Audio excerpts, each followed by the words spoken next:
It didn't take long for the dust to settle on the televised grudge match that passed for the one, and so far only, American presidential debate since Donald Trump and Kamala Harris became their party's official candidates.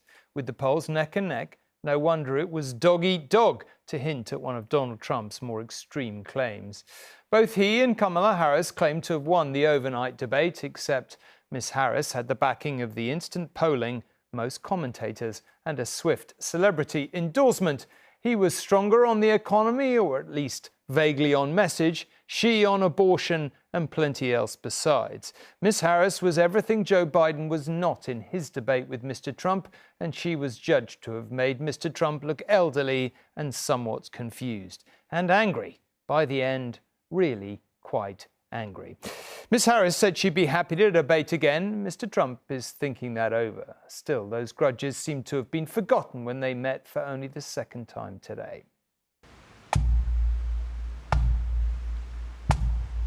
For a few moments today, the rancor of American politics was set aside to remember a date when the world stopped.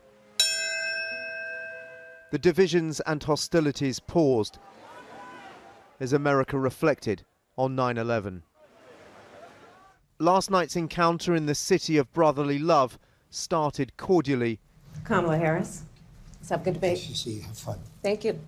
But soon there was little love lost between the two candidates Why don't you answer the question? on the economy. And I'd invite you to know that Donald Trump actually has no plan for you because he is more interested in defending himself. She doesn't have a plan. She copied Biden's plan, and it's like 4 sentences, like run, spot, run.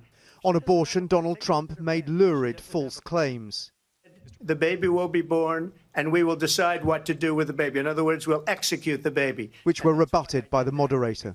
There is no state in this country where it is legal to kill a baby after it's born. But it was this attack on Trump's supporters which seemed to push him over the edge. That people start leaving his rallies early out of exhaustion and boredom. And I will tell you, the one thing you will not hear him talk about is you. His rant afterwards produced one of the most eye-popping claims that illegal migrants were eating American dogs.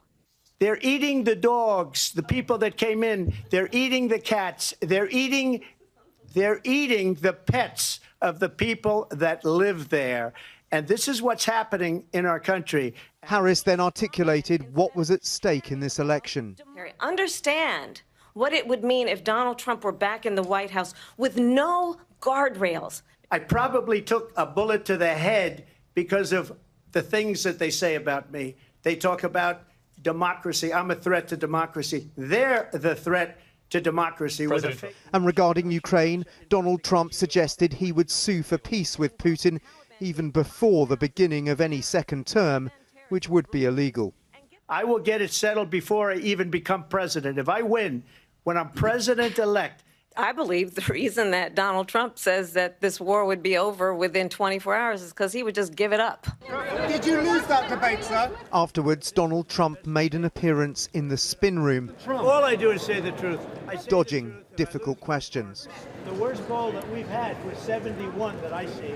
Did she rattle you? I thought it was very good. I thought she was very weak on foreign policy. It is highly unusual for a candidate to come into the spin room after a debate. This is perhaps a sign it didn't go well for Donald Trump tonight. Democrats openly mocking his claims. What's that? Why do you think President Trump came here Because tonight? he lost the debate and he wanted to reshape the debate, and he needed to be his own spin.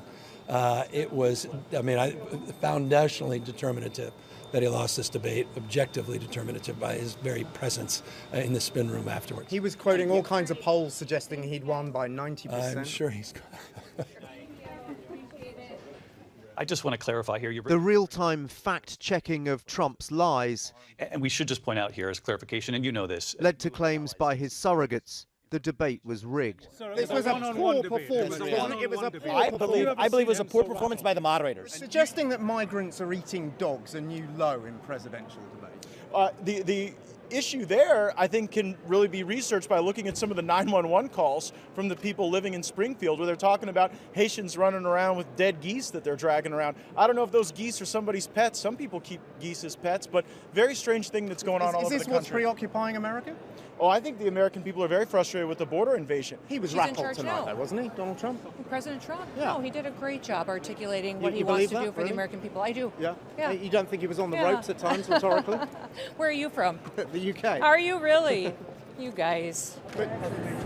The former president was trying his best to influence the analysis of the night, but the final verdict will come in 8 weeks. Well, what matters in any election, and certainly one as tight as this, of course, is what the undecided voters, not the professional pundits, made of the debate. It wasn't a scientific survey, to be sure, but after what we've been hearing from Dan, you might be surprised by what Ben found in the swing state of Pennsylvania. All right, guys, time for bed. It is in households like Sam Selensky's that America's next president will be chosen.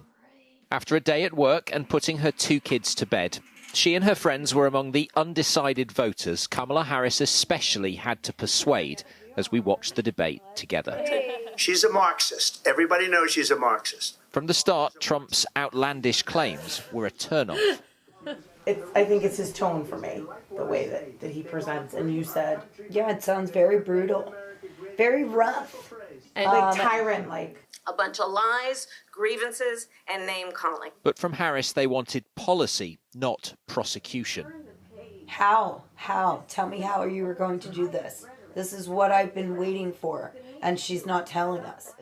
You were leaning towards Trump at the start of the night. Has Harris convinced you otherwise? I was hoping that maybe that would be the case, but it did not. If she were a new candidate, I would maybe believe what she was saying, but she's been in office for the last 4 years. It's not that I'm pro-Trump, it's that I'm pro-United States. So Harris hasn't convinced you tonight? No, not the least bit. We awoke the morning after in Reading, one of the Pennsylvania towns and suburbs where the entire election could be won or lost. Inflation's made it tough at Sam and David's barbering business. The sons of immigrants from the Dominican Republic, they remain undecided. When Trump says crazy things like immigrants are eating their pets, does it put you off? A bit, yes, it does. But not enough yet?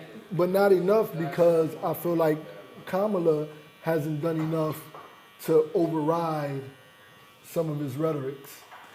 For Sam, the election remains, perhaps surprisingly, about integrity. But in the debate last night, there were questions about her decisions, how they changed from one idea to another, then back to the idea. So that's a matter of integrity in my eyes. Although he's blunt and front, there's a sense of honesty with him. The polls and pundits have Harris as the clear winner last night, but there are still voters to convince in the places it matters most. Ben Chapman, News at 10, Pennsylvania.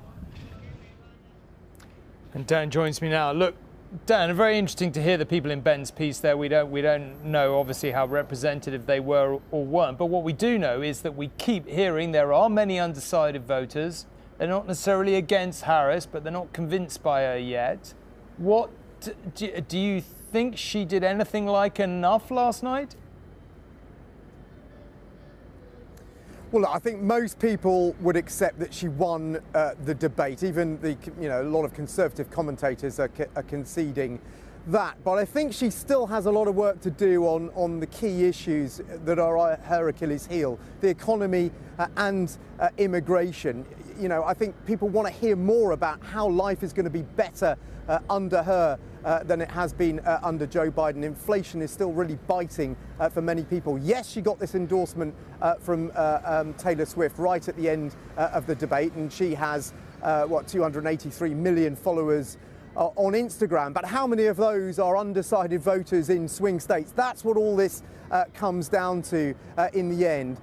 She needs to convince Kamala Harris, approximately maybe as low as 60,000 people that may determine this election, to get off the fence, get off the couch, and to go and vote for her. Perhaps Taylor Swift's endorsement might improve turnout, and that could be significant. But my goodness, this is going to be a close race, and she's got a long way to go.